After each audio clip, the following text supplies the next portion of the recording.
Hi everybody, this is Lydia here. Thank you so much for coming back to my channel. Today we have a very special journey, a very special trip. I just recently completed another sketchbook, and so today we're going to do a sketchbook tour. Now, these sketchbooks, or this one in particular, is an Arteza sketchbook.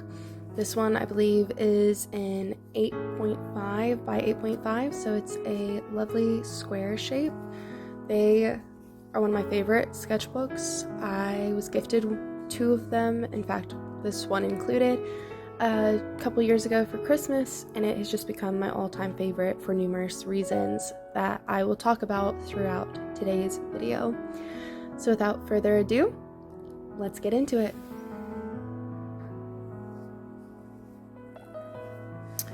So here, opening up to the front page, what you'll notice is a bunch of stickers. It's one of my favorite things, that with just different stickers that I have and that I'm given, I love to put them in my sketchbook for inspiration or just, to document them. I decided on this other page here, I really wanted to do a title page, and I had never done one before, and so I really enjoyed planning this one out and sketching it. And I also used gouache, which was, I think this was probably my second time using gouache.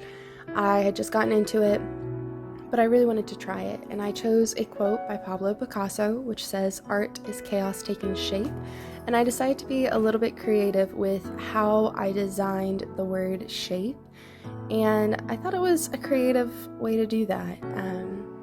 So yeah, just a little, put the month that I started it. So I started it just over a year ago. It took me a little over a year to complete this sketchbook, but I'm excited. So one of the reasons, however, of why I love these sketchbooks is they lay flat. So not only is the paper really good, strong quality, perfect for water materials such as watercolor or gouache, but it lays nice and flat, so you don't have to worry about that as much.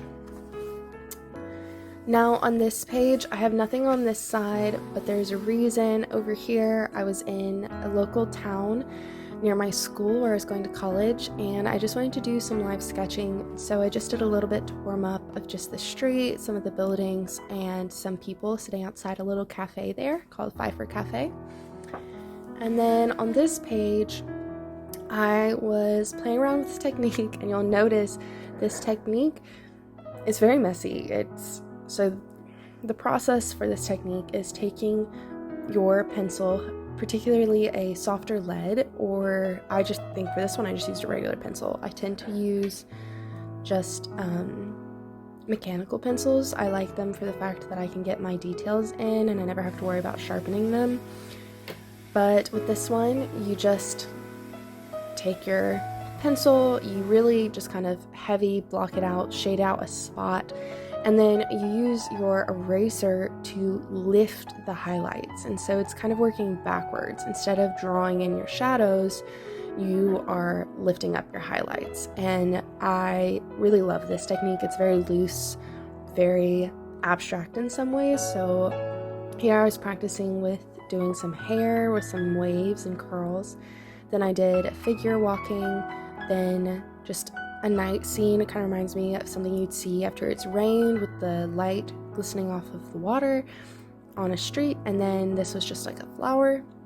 Over here, this was inspired by the perfect ratio for a face, and I took that concept and kind of made it my own in the sense of going, can I break down the anatomy of a human face into shapes and more geometric shapes? So this, while it's not necessarily my favorite, it's not very realistic, I still think it's a very cool concept and something that if I ever wanted to dive into more of breaking down images into their abstract shapes, definitely something that I could do. So here, just some flower doodles, nothing crazy. On this side, this was a sketched out plan for some pieces for my sister. My sister has 4 little boys who love hunting and fishing and all thing wildlife. And she asked me to do some watercolor pieces And so these were just my sketches for the compositions, but also my colors. So as you can see here, I've got a largemouth bass, then I have my rainbow trout. Over here I have a white-tailed buck, and then I have a fox. You can see on my Instagram the finished pieces if you scroll through some, but check that out at Loved by Lydia Art on Instagram to see those finished pieces. On this spread right here, I went to a local coffee shop in my hometown and was trying to do some more live drawing, and there was this little girl sitting at the bar with her drink, and she just had her hair pulled back and it had that cute bow, and it was totally that style of the mom got her ready in the morning to look all nice and cute, and just through playing and being a child, her hair got all messy and unruly. And I have a really hard time drawing figures, and so this was just a practice I was trying to do. This is actually a postcard from an artist, Geoff Marsh, but I saw him at the Ren Fair actually this past fall, and he is also a juggler. He does quite a lot of things, including art, and so he had this postcard, and it was if you donated to his skill, you were given this postcard. And I really enjoy also documenting other artists for inspiration, just like the stickers. So I added that piece here because I had an empty spread.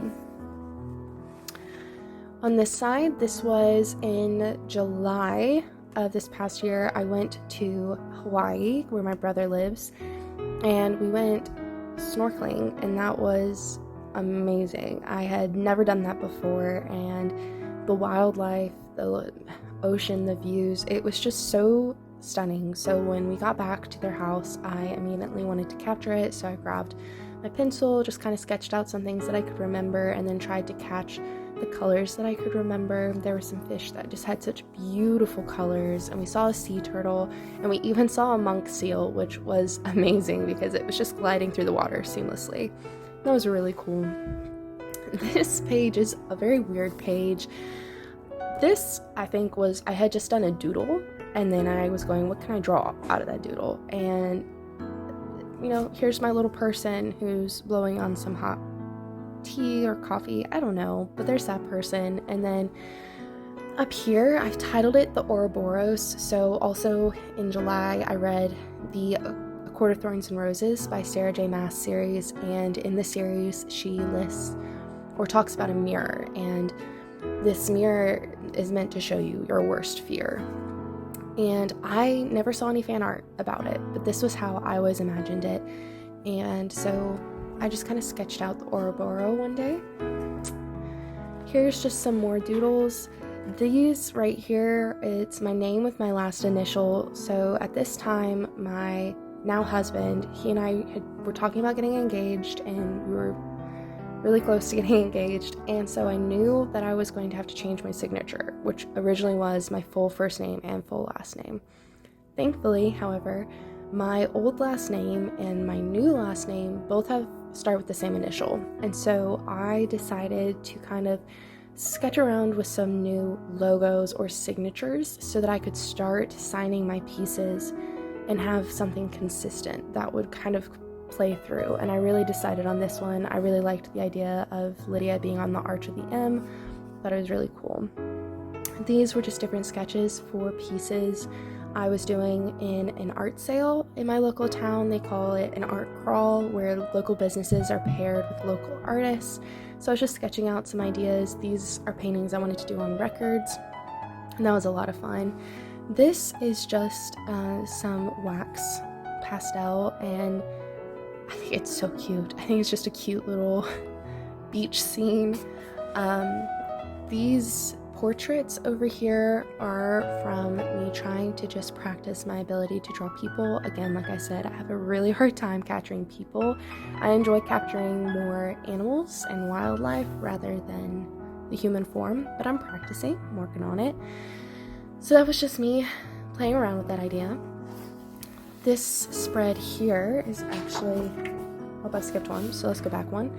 So here we have a cute little dog that's, nicknamed the Fuzz. My sister has a dog, and it's a Labradoodle, and so it's very fuzzy when it's not been groomed recently, and so they nicknamed it the Fuzz, and I just really enjoyed it. drawing that. And then this was actually a sketch for my niece whose birthday was coming up, and she really likes frogs, and I wanted to do a watercolor card for her.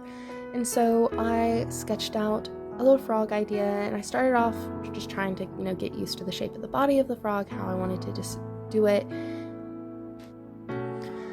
So once I felt like I had the anatomy of the frog down, I did this little design, and I liked the idea of it having a happy birthday banner that it could be holding overhead. And then we move on to this image here. Now, I was in a printmaking class in my college in the fall of this past year, and we were doing a reduction piece where you basically are layering. And so we have screen filler, which is like this red, starts off as a liquid, but the idea was okay, we're going to layer colors one by one and be blocking out where we want things to stay. So for example, we would start with the blue, and we just have like a blue square because that's my sky. And then wherever I would want to keep the blue on my print, I would then use the screen filler to block out that piece on the screen. And then I would do my next layer of color, which could be perhaps, the light green. And you're just building upon layer and layer, and it was a lot of fun. It was a great process. This particular painting was just done with some watercolor, and I really enjoyed the screen printing process. However, the difficulty you have is that if your screen isn't completely taut up against the frame, as the screen filler dries, it tightens the screen automatically, and so then sometimes your piece can be slightly off, which can be frustrating, but it was still a very fun process to learn about. Here we were heading straight into October, and the artist world really knows about Inktober with all the different words for each day. And I knew I was going to be busy, and I had done Inktober for 2021 and I absolutely loved it. So I wanted to try it for 2022, but I knew I was going to be busy. So I thought instead of doing a new piece each day, I was going to combine concepts into multiple different pieces. And so you can see me kind of grouping them and doing some sketching of some examples. I even had goals. I wanted to focus more on my details and my scenes and the ability to do people. And I'm gonna be completely honest, I wasn't able to. I just didn't get around to it. Other things kind of took precedence. I was in a really tough class that semester, and I wasn't able to accomplish it. But big goals for Inktober of 2023. Over here though, sketching, I really enjoy creating stories and drawing people, even though I find it challenging. And so I just looked up a reference off of Pinterest, added my own slightly different details to make it my own, but I really love this piece. And this one is so melancholy that it kind of bleached over into this one with the idea of a mermaid being stuck in a jar and it's not able to get out. And so I really enjoyed those pieces. And then we kind of get to this page. So over here, again, this is just where different artists' cards and cards that I think are just absolutely beautiful with their own pieces that inspire me, different galleries that I really enjoy being at. I enjoy collecting them here because then I can kind of go back and look on them. However, we get to this piece. Now, this piece kind of, you might notice, resembles the blocking of this piece, and there's a reason. In my printmaking class, my professor suggested that I make it a two-part piece, and so instead of it just being one piece, it being a story basically. And so I decided to title it Mountain Drives, and I never got around to watercoloring this, but the idea was you would have a tree up here in the foreground with some of the mountains, the blue sky. You'd have a field with some hay bales and your road, and it's the idea of, in North Carolina, just driving around the mountains and you see these beautiful hills and they have cows and hay bales and they're just really pretty. And so I created that piece together. This working on just some perspective, never really finished it, but then here we notice that is very similar to my gargoyle sketches that we see on this page. And so I attempted Inktober, I just didn't complete it, which again, very sad, but that happens sometimes. We get to this piece. This is another one for my printmaking class. We were going to be doing t-shirt designs, and so I started off with a more simple design. I really like animals. Those tend to be my subjects for most of my pieces, and I enjoyed having the idea of doing an encouraging word. So I played around with that idea, and then I completely did a 180. I completely changed my idea, again going back to the A Court of Thorns and Roses series by Sarah J. Maas with the Ouroboros, which was all the way over here somewhere. I had the idea of making a t-shirt off of that design, so I'd love to talk about this in another video, but I basically redesigned the Ouroboros, put that on the back of the t-shirt, and then in the story it's fantasy, so they have fae and they have wings, and so I did the wings, and then there's these 3 mountains with these 3 stars that are very pivotal, and so I kind of made this design for the t-shirt, and I really love that t-shirt. I've got a couple of different prints of that t-shirt, and it's a lot of fun. Here you can just kind of see me plotting out, so the wings and the mountains are on the front pocket, and then the Ouroboros mirror is on the back. This, I was helping a friend who is also a senior with me this year talk about her art thesis and just kind of brainstorm some ideas for her. Here I'm just doodles over and over again, thinking of other prints I could do. Our final assignment, we could be completely creative with however we wanted to do it. So I was just sketching some different ideas, and we were getting closer to Christmas. Here, I was sitting in my dorm room, and from my bed, I was looking across at my roommates' things, and I just wanted to do some live sketching. And so, looking at the different things in our dorm room, I grabbed my ballpoint pen because those are extremely unforgiving. You can't erase mistakes with a pen, and so I just kind of sketched around. My roommate knows sign language, and she has this little statue, and this is the I love you symbol, because it's I, L, and then U, and so I did that, some other things such as these cute little mugs, and then looking at more references for faces, just constantly going back, trying to practice it. Here, just some more Christmas sketches, an idea for a possible t-shirt. These were for some friends, trying to think of some cute little doodles that I think would connect well with my friends' personalities. These were right after Christmas. I had received an iPad for Christmas, and I was able to get Procreate, and I want to get into more digital downloads, and so I was brainstorming just some cute little concepts there.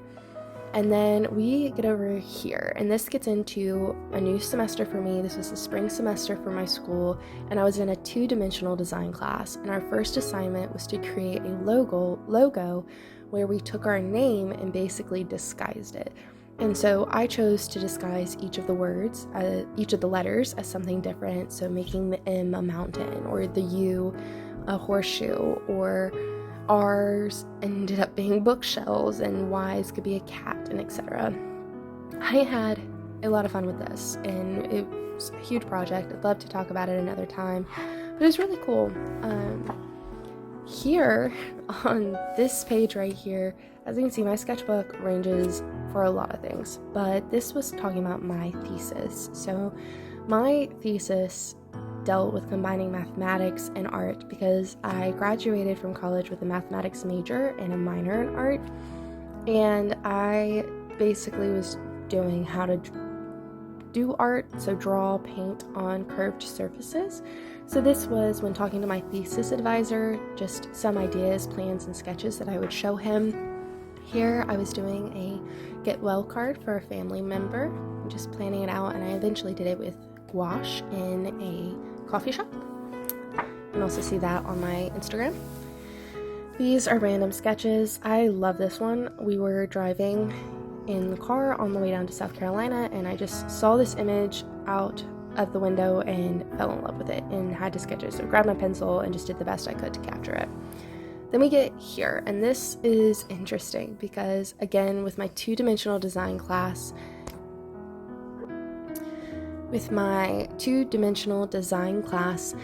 we had to do a pattern and motif assignment, and that included making a random everyday item into a pattern, and so I chose a key. So I first did a couple sketches, and then I decided to make it a stamp, and instead of having to constantly redraw the image, I wanted to make it a stamp. So my professor showed me how to do lino prints with linoleum, which I had never done before, and that was a lot of fun. And actually I'm going to do a video about linoleum prints another day. This was a sketch for a piece that I'm still working on for somebody, and I'm not gonna lie, it's challenging, but I enjoyed the thought process in the sketches. This was for another assignment for a class where we were dealing with symmetry, so symmetrical, asymmetrical, and we had to basically print our own patterns and colors and then use collage to make them. And so I focused on the trees, and I ended up doing symmetrical, asymmetrical or approximate symmetry, and then radial symmetry, and I did it as a cross-section of trees there and a little bit different. Really enjoyed that, and that piece was in my thesis or my senior show. More sketches just for that same process piece there, just brainstorming. This was for another assignment where we were talking about the color wheel, and we had to meet certain requirements. So I had listed out the requirements, and then I just did a bunch of brainstorming. And then once I kind of had an idea of the composition I liked, sketched it down here. I even had some of the dimensions for how I needed to lay out my final page. I really love this piece. It's extremely colorful, and I'd love to share more about that when I want to talk about color theory. This is a random doodle, but it comes into play later, so we'll talk about that in a little bit. But these are some more pieces that deal with my thesis, just working on perspective, and we think of perspective with just a singular point, and then how it's affected by your different scenery. So a fieldscape and then a cityscape. This, again, was another assignment. Like I said, I use this a lot, but this assignment, we had to do 8 still life pieces. So we had to choose one image or composition, and then we had to meet 8 different requirements. So that could be a monochromatic piece, one with complementary colors, warm and cool, contour line, etc., black and white and gray, values, etc. So I used the transfer method by using tracing paper, and you sketch your image, and then basically you sketch it on one side, then you flip it, and you sketch it on the other side, and it just presses the graphite that you put on one side into your paper. And so you just constantly transfer your image, and that was a really cool assignment. This is a drawing done by my nephew, who was 5 when he did this. We pulled up a video on YouTube, and it was this guy showing you how to draw a snake, and so this was his attempt, and I love it, and it's in here forever, and I'm so glad to be able to say I have an Everett masterpiece. Anyways, we get to this piece, because this is just another one of linear perspective, very similar to these two, but you'll notice we have this mermaid, and this mermaid with this sketch of holding a planet, and that gets us here. So at this point, we are in May of this year, and May is Mermaid Challenge Month, and I wasn't doing it every day, but I really wanted to try it at least once, and so I used my Arteza markers, which I absolutely love. I love the blending and the ability and just the vibrancy I was able to get from them. So I started off by doodling a couple different sketches. I knew that I liked the original composition, but I wanted something on the left to make it more balanced, and so I brainstormed, and I was like, oh, what about a cat? That's cute. But then I was like, fish makes more sense because she's a mermaid. So kind of took like a fishbowl idea, and then I swatched my colors and came up with this whole process, and I love this piece, and this is also on my Instagram. Just really enjoyed that. Then we get over here. This is a writing technique that I saw honestly on social media, where you basically only outline the shadow part and you get the letters out of it. It's really cool. It's a lot of fun. Just random sketches. Here I was trying to work on emotions, which is very important later on, but then I just kind of kept doodling. I was in a coffee shop and didn't quite know what to do, and then I doodled this fish, and that inspired me to grab out my markers and do a whole scene for fish. So I used my markers and I sketched out these fish, and I did an overlay, and then with some white pen, just a ballpoint pen, to help make the reflection, and I absolutely love this. And then we get to this page, and the fun part about this page is my ceramic ideas. So if you'll give me 1 second, I'm gonna grab my ceramics. Okay, I'm back. So I took ceramics for a year, as I mentioned in my previous video, and I really enjoy hand building. And the other day I was just hand building while watching The Great Pottery Throwdown on HBO Max, and I did a little chicken, and I think he's so cute and so much fun, and he still has to be bisque-fired, but he's really cute. And so that inspired me to do some more simple sketches of ideas of things I want to try to create. And then these are more sketches. I was just, while watching TV, sketching things that I saw around me, and that included this face, and then I thought about, well, what about little people around it, and that kept doodling, and then I was like, oh, a mushroom, I don't know why. And then it reminded me of everyone who dresses up as mushroom fairies. I had a friend when we went to the Renaissance Festival who did that, and I was like, oh, what about a mushroom fairy? And so that divulged to this, and then I went, well, what would her head look like? And then that divulged here. So you kind of have to imagine, like, try to make her look as realistic as possible. If she was in the ground, this is what she would look like. It was a fun piece. I'd love to try to do some more of different mushrooms and kind of create characters out of it, because she just looks so innocent, and there's some mushrooms that would straight up look like a warrior. So I'm excited to try that out. This process, I was trying to think of pieces that would go together, so in sets of 3. So I just listed a couple of different things, and I really enjoy doing whimsical, very innocent images, and my style is very storybook. So we have forest, we have some fruits or berries, just insects, and then I went over here and I was like, ooh, farm animals, and I did these 3, and I did not like how those 3 went together, mainly because the shape of the pig and the sheep were so similar, but the chicken was so out of it. So I then did 2 more fowl, did a duck and a goose, and I like those together, and then I did a cow, and I like those 3 together, and then I just did 3 fields with flowers, and I'm actually really excited to try and do all of these pieces. So I guess, I mean, I've got 18 different pieces that need to be put together, but I think it's really pretty, and I'm looking forward to it. An artist that I love to watch on YouTube is Jess Carp.